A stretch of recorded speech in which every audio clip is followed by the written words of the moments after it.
Este modelo de gobierno limitado, mercados libres y propiedad privada, a mí me gusta llamar sistema y no modelo, porque modelo implica un poco de ingeniería social, ¿no? Un diseño predeterminado de cómo se debe ser el hombre, la mujer, el niño, la familia.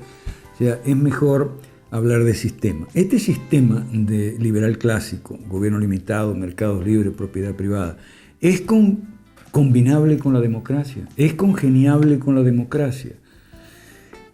Sí, la respuesta es afirmativa, pero no con cualquier tipo de democracia. Tiene que ser una democracia de lo que los liberales clásicos llamamos republicana. Democracia republicana es una que semblanza de la forma mixta de gobierno. Democracia republicana significa que los principios fundamentales de los derechos humanos naturales verdaderos, que no son tener un empleo, tener un carro, tener una empleada doméstica, tener una casa, no. Los derechos humanos verdaderos son tres, los derechos naturales, reconocidos por el Creador, como dicen los documentos constitucionales en los Estados Unidos: vida, libertad y propiedad.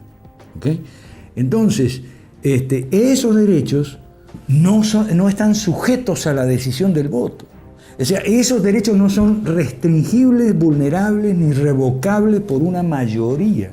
Muchos dicen por una mayoría circunstancial, pero puede ser no importa, por una mayoría, punto. Porque eso implica abrirle la puerta, que si una mayoría es permanente, entonces sí lo puede vulnerar. No. Eso, las garantías y a la vida, a la libertad y la propiedad, y todas las implicaciones, ¿no? O sea, una propiedad completa que incluya el derecho a usar, disponer, etcétera, de la propiedad, de lo que es de uno, porque hay mucha falsedad en el estatismo, sobre todo en la forma nazi y fascista, a diferencia de la forma comunista. En la forma comunista el Estado es dueño de todo. Entre los nazis y los fascistas no es así. Tú eres dueño de tu propiedad privada, pero el gobierno te dice, por ejemplo, en tu casa, el gobierno te dice a quién va a entrar, quién no va a entrar, si quieres hacer una reunión, a quién puedes invitar, a quién no, y a qué hora, y hasta qué. Entonces, así no, y lo mismo una empresa y demás. Así que así no vale.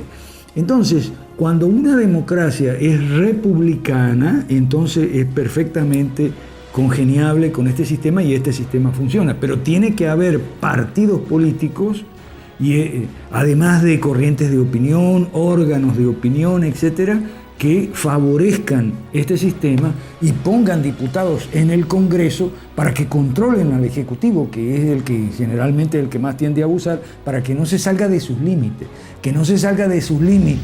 funcionales de poder y de recursos, y no gaste lo que están gastando los estados. Eso en cuanto al orden político. Antes de pasar al orden económico, viene una pregunta generalmente muy importante. Bueno, pero ¿y en qué países se practica? Bueno, actualmente algo parecido hay en las regiones más o menos capitalistas de China. Hay que ver que China está pasando del comunismo al capitalismo, pero no toda China, sino zonas, especialmente Hong Kong, y 14 zonas que imitan un poco el sistema de Hong Kong, y esas son las zonas que están pasando a algo parecido al capitalismo liberal, el resto no.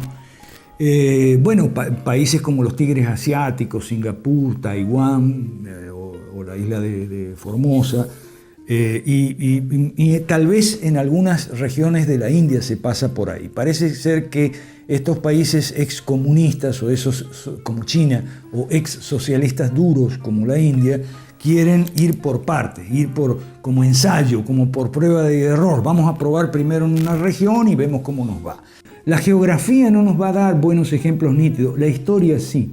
La historia nos va a decir que el primer país en practicar un gobierno limitado fue Israel, el Israel bíblico. Se llamaba el gobierno de los jueces, mientras que todos los otros países que rodeaban al Israel bíblico practicaban la monarquía.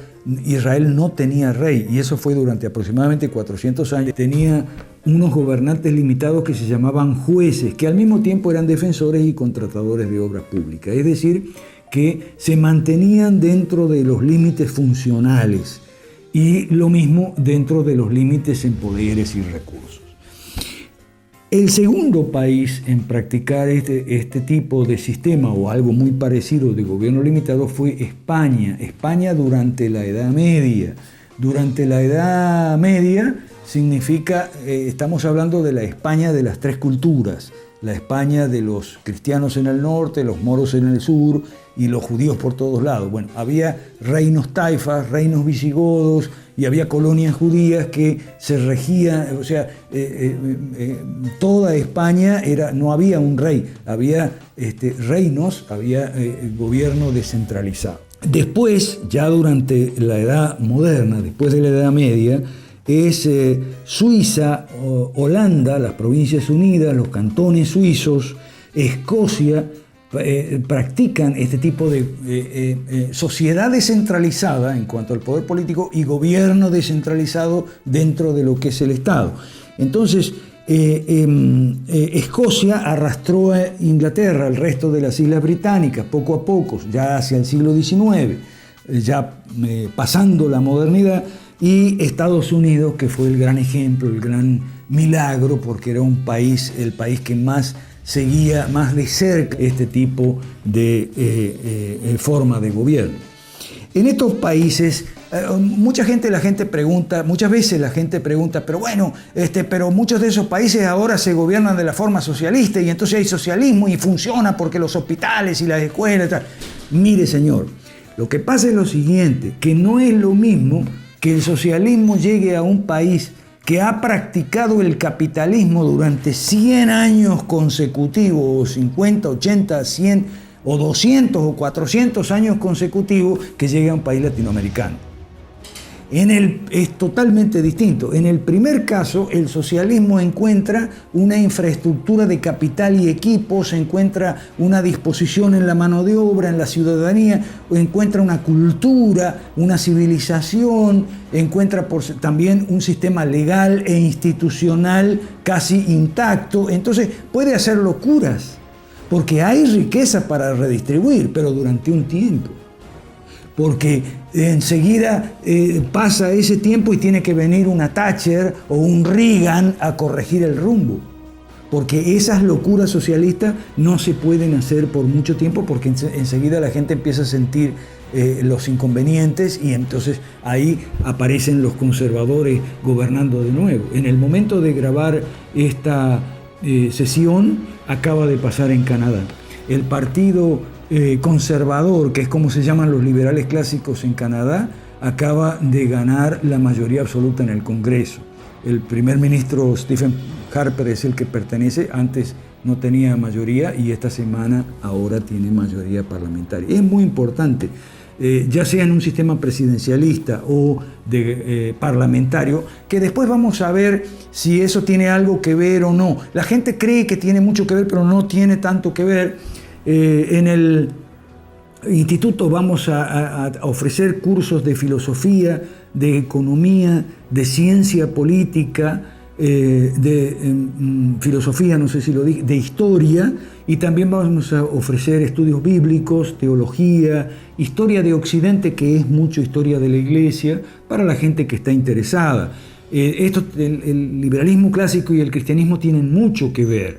Claro, estas clases, ni nuestros profesores ni nuestros alumnos van a ser exclusivamente cristianos, evangélicos, católicos, etc.